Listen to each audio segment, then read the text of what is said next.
And then it kind of dawned on me, why would I help another foreign company build this, and what benefit do we get out of it? In a lot of things, the money ends up going south of the border, Yeah.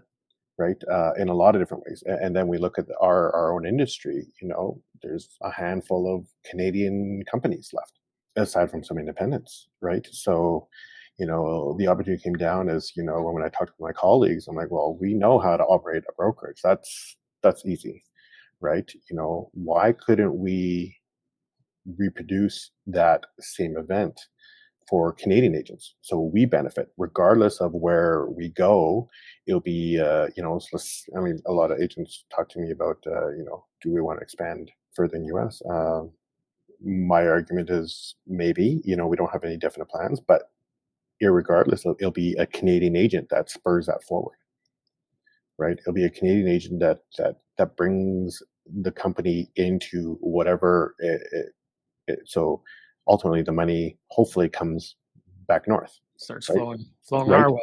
The opposite direction, right? So, that's where we kind of really boiled down to, we know how these things are, we saw the things that, are great, but how do we benefit us as Canadian agents, as all these other things? And then how can everyone win, not just a few select who are great at doing this or doing that, right? How can even the average, right? If you look at our industry as a whole, the generic term of the 80-20, where 20% do 80% of the business. You're right. But can we help some of that 80%, or can they benefit a little bit?